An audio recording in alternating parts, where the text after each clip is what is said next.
over far enough? Are we live? Yep, you're All both right, good. so we're on. Hi, good afternoon. Thank you for joining us today for our Good Sound Happy Hour. I am Dr. Tina Jessee. This is Elena McCormick, who is actually the administrator of our practice. And we kind of had what do we call this? This is kind of on the fly, really. We did have a guest scheduled today. Connie Short was going to be with us today from Cattail Phones, and unfortunately had an incident on her way here. She's okay, but I am now the guest for the day. So actually, we'll just see how this goes. Again, for those of you just logging in and joining us, I'm Dr. Jessee with Good Sound Audiology. This is our administrator, Elena McCormick, who's actually going to be interviewing me today. Elena, welcome to Happy Hour. Cheers. Thank you. It's so nice to be on this side of the camera. we're gonna need to have a drink because this is gonna be on the cuff. So we'll see how it goes. So, I like that. Yeah, you might need some food or cheese with this. So, if we are still going, Iman, are we still live? Are we up? Yep, you're live. Everything's good. Okay, perfect, wonderful. So let's talk about the wine before we get started. Absolutely. And then Elena's going to interview me today, and hopefully you'll learn a little if your patients joining in or your family members looking maybe to get hearing aids for your family members, your parents, or your daughter, your son. We're actually going to talk about hearing aids today, so Elena has some good questions, so just hang in there with us. We always start our happy hour off with the wine that we've chosen for the month. This is actually a wine I just picked up about 2 weeks ago when we went to Carmel. It is out of Monterey County in California, and it's a Cabernet, which I know you're a bigger fan of than I am. And it is lovely. You can see the dark color. Probably going to want to have some food with it, though, if you pick it up. It is a 2013 Cabernet, and I don't know if I'm saying this right, but it's from Joullian Vineyards in, again, Carmel Valley, essentially. But I liked it enough to buy a bottle, so here it is with happy hour with us today. So enjoy. I hope you guys have a glass of water, a bottle of wine, and you're at home comfortable. So just a little bit about this wine. It is an 87% Cabernet, 10% Merlot, and 3% Cabernet Franc. And I actually, when we went to the vineyard, I did learn, I'm actually originally from Oklahoma, and the vineyard owners are actually out of Oklahoma City. So I was like, what a small world. But did you say go Sooners? I did, right? Boomer Sooner, exactly. So they're actually from Oklahoma, and they have, it's a beautiful area if you've not been there. A nice little tasting room that they have in Carmel Valley, which is just right outside of Carmel.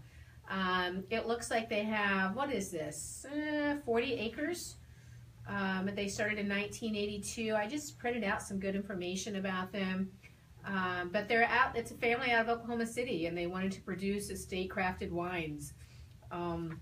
They don't have a whole lot of reserve reds, and I believe this is one of them. Again, I think it's excellent. So enjoy, and let's see. What are we going to talk about today? Well, we're going to focus on you. Yay!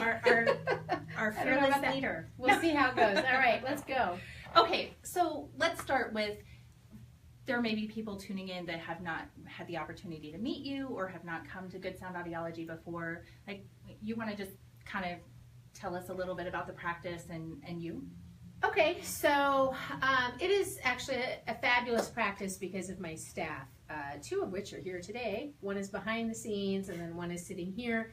We also have two other doctors and an audiology assistant, and I like to say, I think what makes our practice wonderful is the VIP that every person hopefully gets from the second they pick up the phone and call us. So my front office staff, I always say, is actually more important than I am because they are the first person you're going to have contact with, and that's extremely important. So if we are a provider, we are all audiologists, meaning we all have our doctorate degrees, and then we have a really wonderful audiology assistant, Wendy Black, who does a lot of our follow-up appointments and some of our hearing aid phone pairing appointments, which if you have Bluetooth hearing aids, they work with your iPhone, so Wendy handles those appointments for us as well. And we have been Good Sound Audiology has been open for about 15 years now. Mm-hmm. And I've been practicing for, I think it's 25 or 26 years now. So you started when you were 4. I did. I started when I was 4 years old. Absolutely. I was one of those advanced children. And moved here from New York City and got pregnant, decided I needed to open my own practice, and it was very, very, very small. I used to answer my own phones, make my own appointments, and now I'm not allowed to make my own appointments. We have 3 locations, so I'm not sure we're the largest audiology practice in the state. Do you know? That's actually a really good question. But if we're not, we're close. And it's not about being the largest, but it really is about being the best. And obviously, I'm going to say we are very much the best. I would like to believe that, but hopefully our patients would agree with that. So yeah, we're in Mesa, Chandler, and Gilbert. So all 3 locations. And for those that may just be joining us, we are talking to Dr. Tina Jessee today from Good Sound Audiology. We were expecting Connie Short to join us from Cattail Phones. We appreciate you joining us on Facebook Live, and you can always find us on our website and get more information or schedule an appointment if you'd like to see us in person. So why did you choose audiology? I mean, there's so many different fields out there.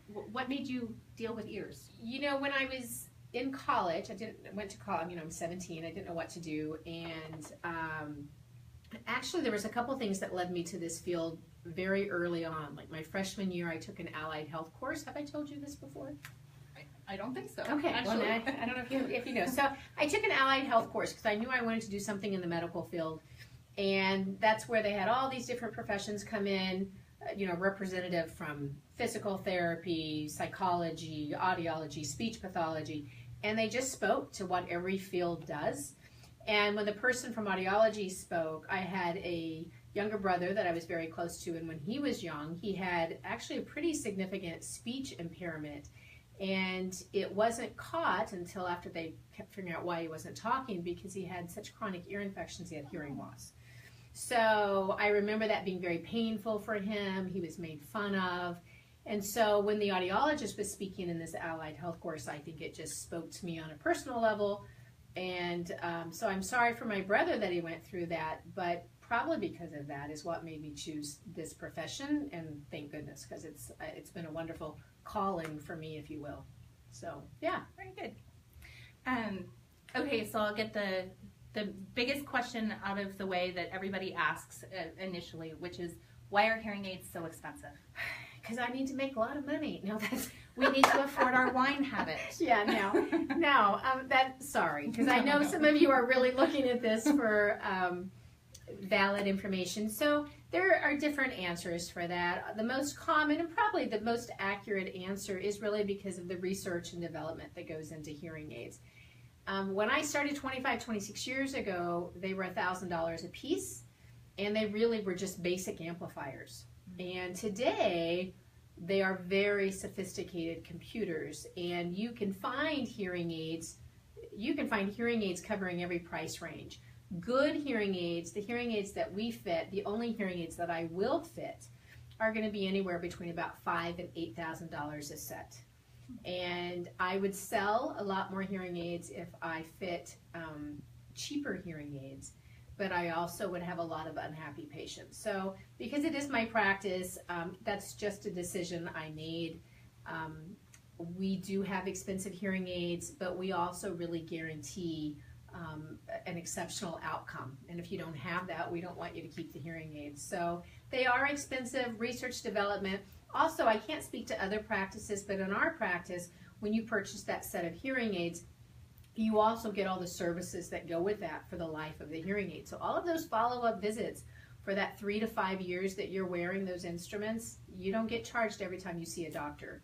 So you have to think of it that way too. It's one thing if you just bought them and went away, but if you are getting hearing aids for the first time, or if you're watching this and you wear hearing aids, you know, probably better than anyone, that to do well with hearing aids, you have to have those visits included. You're seeing, I see my patients 3 to 6 times a year. Yeah. And yeah, I mean, so you don't get charged for those visits. Normally, if you walk into your doctor's office, you're going to be billed, what, $100 to $500?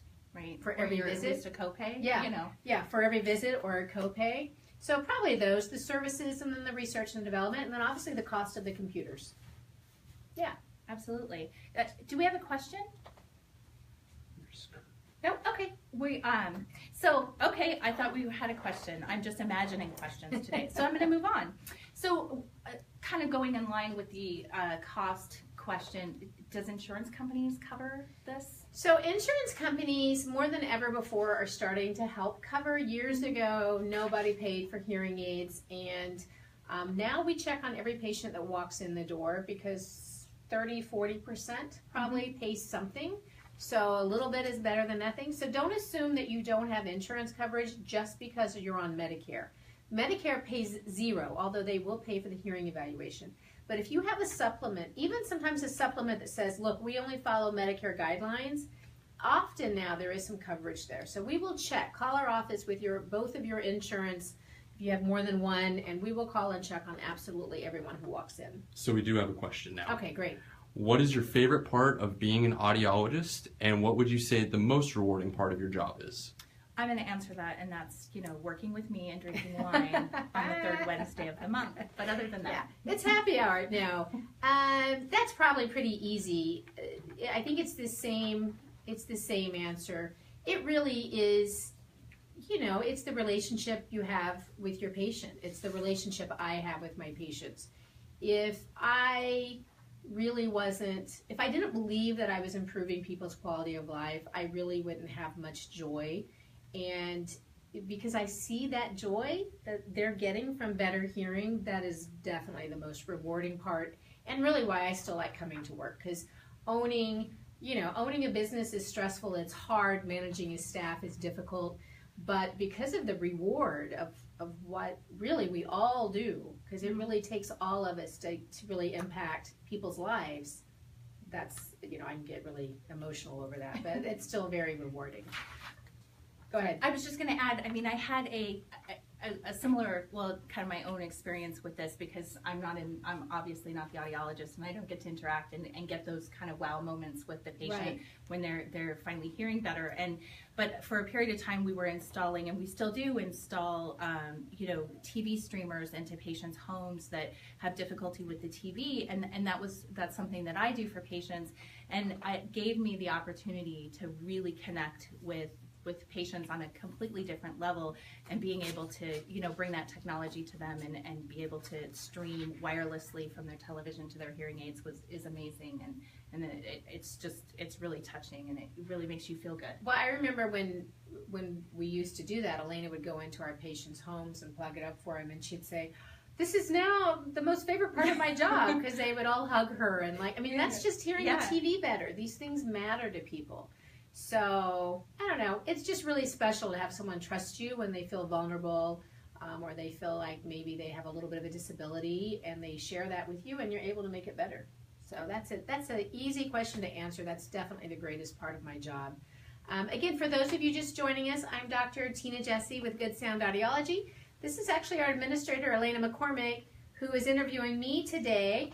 Hopefully you'll get some good information about hearing aids if you are looking for yourself or a loved one. And if you're one of our patients joining us, cheers and thank you for joining us today. Feel free to shout out any questions or share this page or like this page. I think this will hopefully be some good information if you already wear hearing aids and you know someone who's struggling, you can actually share this event. Is that correct? Absolutely. Yeah, it'll be on our Facebook page. It'll also be on our website. So goodsoundaudiology.com, and then you can just share it. So we better talk more about hearing aids, or they won't want to share it. Absolutely. Yeah. Well, according to research, the average person waits approximately 7 years between the time that they identify that they're struggling with communication and by the time they seek out assistance. Why do you think they're waiting so long, and what can you do, if you have a friend or a loved one that's struggling with communication, how can we best get them there sooner than 7 years? So, I think the reason people wait, I think there's more than one. I think there's an emotional progression to acceptance of that I may even need hearing aids. It's a lot of emotional work. People get upset about this. They're angry about it. They're in denial. All right, so you probably are like, oh my gosh, that's my dad. There's anger, there's frustration, there's depression, there's isolation. There's the financial component. People just wait. They don't want to deal with it unless they have to. And I think we are actually doing a better job at getting people into technology and hearing aids and better hearing sooner because of all the recent studies that have come out. There's now some pretty conclusive evidence that suggests that hearing loss and the progression and or the onset of dementia are related. And so, for example, 10 years ago, if you said, oh, Dr. So-and-so, I think I have a hearing problem, they'd say, oh, can you hear me? And they'd say, yeah, I heard you. And they'd say, oh, you're fine, go home. Well, now, because of all these studies, physicians are doing a much better job at referring their patients a lot sooner for those hearing evaluations. So I think actually with that evidence becoming far more common, mainstream, everyone's seen all these studies. You can Google dementia and hearing loss. There's lots of motivation to take care of hearing loss way sooner than better because of the dementia, because of cognition decline.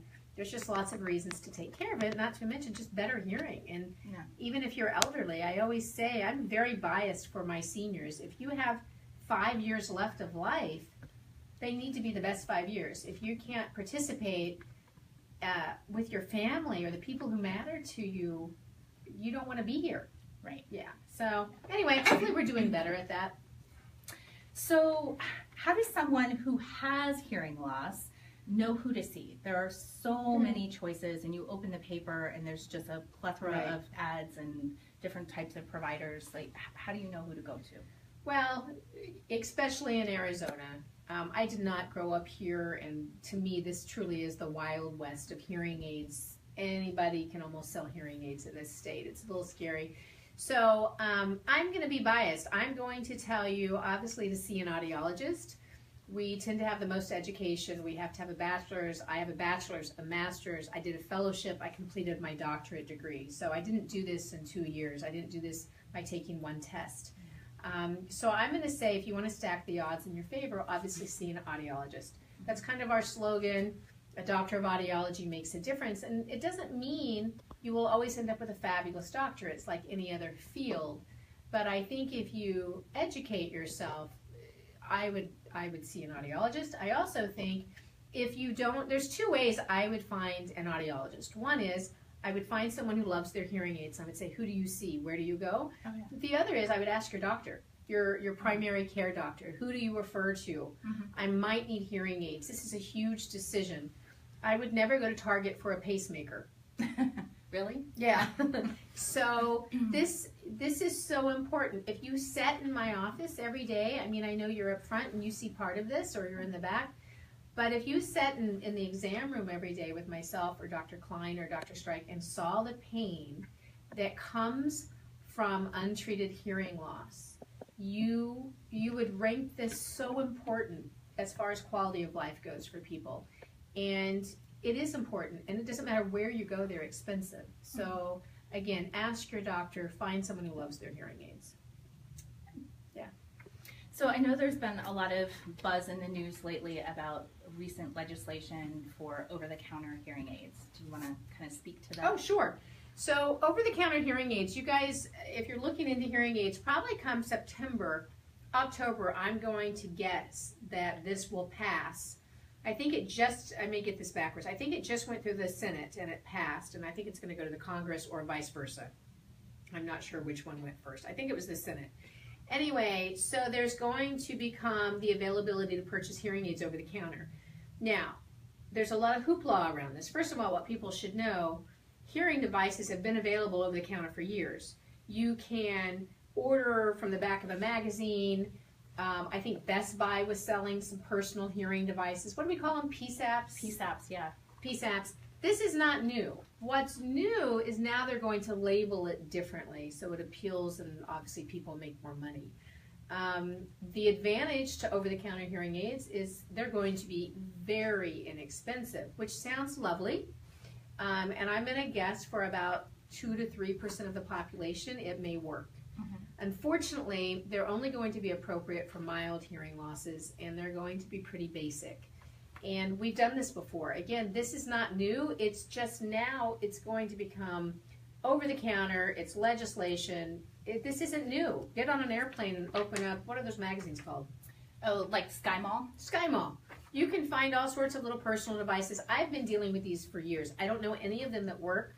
I have people who spend everything from $10 to $200. They mail them to you.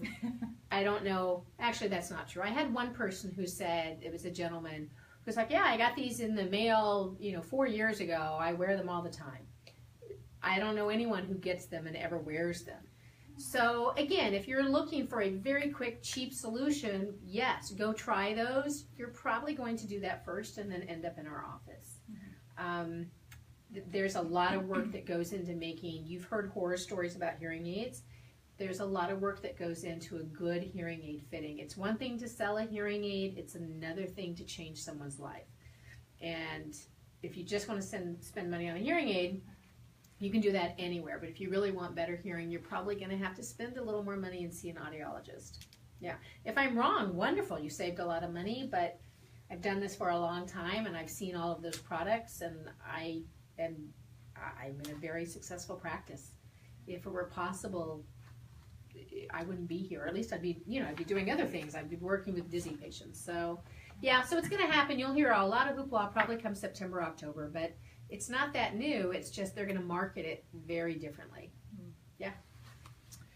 Okay, so I'm going to go in a little bit different of a direction. I'm going to ask you a few questions about Tina Jessee. Okay, so before we do, how are we on time? Yeah, how are we? 15 minutes. Oh, okay, good. Okay. So let me interrupt you in case people are joining us. For absolutely. those of you joining us, I'm Dr. Jessee with Good Sound Audiology. This is our administrator, Elena McCormick. We actually had a different guest today for happy hour who was in a fender bender literally on our way here.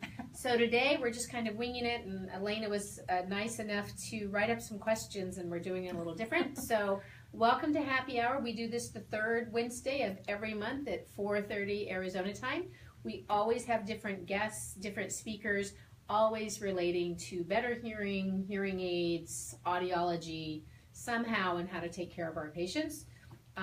Today I'm in the hot seat, so Elena's asking me all sorts of questions about hearing aids, and I don't know what's next. So, okay. And we will reschedule CapTel. Yes, caption absolutely. phones is an Yes. important topic and really beneficial to a lot of our Yes. guests as well. So we will absolutely touch on that as soon as we can. So, okay. We have a question. Yes. Okay. What is the best advice you could give to someone who is on the fence or in denial about their hearing loss? Oh, wow. Okay. The question was, for those of you who are, what's the say it again? What is the best advice you Best could give to advice. someone who is on the fence or in denial about their hearing loss? You know what? So they're kind of two different questions there. I would say the best advice, first of all, is just get the hearing evaluation. It doesn't hurt. You may not even have a copay. Insurance covers it. Get the hearing evaluation. Let's see if there's even a problem. Let's see if it's even treatable with hearing aids. Maybe there's something else. Maybe your ear is full of wax. So that would probably be the first advice, is just get the hearing evaluation. I would recommend everybody by the age of 50 get a baseline audiogram. Not going to cost you probably any money, but maybe a copay. It takes 20 minutes. It doesn't hurt. That's the easy part. The denial part, again, that really comes down to me doing my best work. Is this problem impacting your quality of life? I don't know if I can say that. I fit some people I'll say it that way. No. I'm sorry. I fit some people and it wasn't that the hearing was even that severe. It's that it was impacting their interactions with their family. If it's impacting your quality of life, just come talk to me about it. Come talk to Dr. Klein about it. We'll work through that with you. Maybe we don't fit you right now with hearing aids, but you want to make informed choices for yourself. This is a health issue. This is a medical issue. So get the hearing evaluation. Just take that step. We'll go from there. If you need hearing aids, we'll make sure you're in a safe place to do that. Emotionally, financially, we'll figure that out for you. So get the hearing evaluation would probably be my best advice. And if you're really in denial and you're not ready, that's okay. Guess what? We're not going anywhere. We'll be here for you as soon as you're ready. Yeah, so that would be my answer. And I think working up front, I can just say, over the years that I've been with you, I can attest to the patients that aren't emotionally ready. And then and then I see them resurface, a year or two later, and they call and they're like, yeah, it's getting worse. I think I'm ready. I want to have another conversation, kind of thing. Well, and I always say, and if you guys are watching this because you're looking for someone my funnest, if that's is funnest a word, my funnest patients to fit are the staunchy old men. Oh, yes. And truly, they come in like this, and they're being forced to come in by their spouse or their children. They're very upset. They do not trust me, and they're angry. And this is when I get all goosebumpy, but they are amazing to work with. And I end up fitting them, and I've talked about this. You physically see them just relax. It's amazing. I mean, you see it in the moment. They change. Their eyes change. Their body posture changes. And I see them back at their 1 week follow-up. I see them 2 weeks after that. And they all, this is why it's the most rewarding, because they all say the same thing. They're like, why did I not do this sooner? And it's really, I mean, you want to talk about rewarding. It is amazing to see that transformation. I mean, and those are really, I love them, because they come in, they don't like me, they're not happy to be there, and I'm just sitting there going, oh, I'm going to love this. Because they end up being like, oh, this is why I love what I do. So, yeah, how do we get off on that? But they are fun to work with, and yeah, sorry, I don't know where we went, but. No, that's okay. Did we have another question? Oh, again, just introducing, I'm, Have another drink. Yes, I'm Dr. Tina Jessee with Good Sound Audiology, and today our administrator of Good Sound Audiology, Elena McCormick, is interviewing me. So this was put together very quickly, impromptu. Our guest had a crisis, so we're just doing the best we can here and hopefully giving you some good information. So we'll go from there. Okay, so to continue the hot seat, Okay. what 3 words best describe you? Oh my gosh, this is Elena. These are Elena's questions. These are my questions. When she interviews staff. We want to know Dr. Jessee. Elena, I will tell you, like 5 minutes before we started taping, told me she was asking me this question. And in her defense, it was only 15 minutes before we started taping that she even wrote questions because we didn't know we were doing this. So I thought of 2 right off the bat, which I think I said fun. And authentic. I try to be very authentic. And I said, oh my gosh, I've only got 2. What's the third one? And the first thing you said was joyful. So I will take joyful because I truly believe in finding joy, as you know, anywhere you can, every day. So yeah, fun, authentic, and joyful. I'll take joyful. Yeah. Absolutely. So what are you most proud of? My children. Yeah, my You children. have great kids. I mean, my children. I think most moms would probably, that would be their go-to answer. So my children, professionally, it's this practice. I mean, I think, I don't know if I should share this or not, but I think it's good if you can look and self-evaluate consistently and realize at least every 6 months that you're doing things differently. And when I have students or new audiologists, I'm always talking about that self-evaluation. And I always say, I'll look back at students I've had, and I'm like, oh, I would like to have them now, because we do things so much more efficiently. We're so much better. We're so much more caring. I think as you get more confident in your skills, I don't know, you open up a lot more, and the work has become a lot more rewarding. So professionally, I'm probably just most proud of that growth. And, I say that with, oh my gosh, what will I look like 2 years from now as I'm practicing? But that's a good thing. It's a good thing if you're always evaluating how to do better. And that, I don't know if that's what I'm most proud of, but it's something, no, it is something I'm proud of. Because we definitely do that here. We always try to evaluate how to do better. I recently said to Dr. Klein, there's very little ego in this practice. There's no space for ego because I can learn from a young doctor. It's just always about how do we best serve our patients. So personally, definitely my children. Professionally, probably just how as a group, a collective group, as a practice, we're always evaluating how to be better for our patients. Yeah. I think that's a very specific answer. Absolutely. Would you agree with that?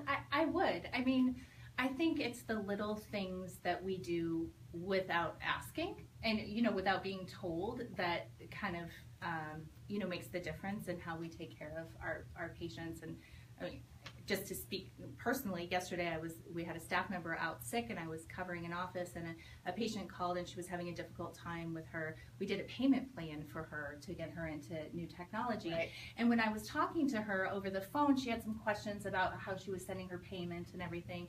And in the end, she was really close to the office. I said, why don't you come over and let me try to see if I can help you out? Because obviously when you have hearing loss, it's difficult to Yeah. communicate on the phone, Right. and then you get a big bank and an automated system and all of those things. And so she came over, and I said, I'm like, give me all your paperwork, let's see what we can do. And I spent some time with her on the phone with Wells Fargo, and we went through everything, and it turned out it was a simple, she had check marked 2 boxes instead of 1 for Right. her automatic payment. But as I was working with her, I was like, and you don't know I'm saying this, you Right. don't even know about this, but I was Right. like, nobody told me to do that, but that was taking care of her, and it had nothing to do with her Right. hearing aids. It Right. had, it was just taking care of a patient who was having difficulty and was frustrated, and I was like, absolutely, come over, let me help you. Yeah.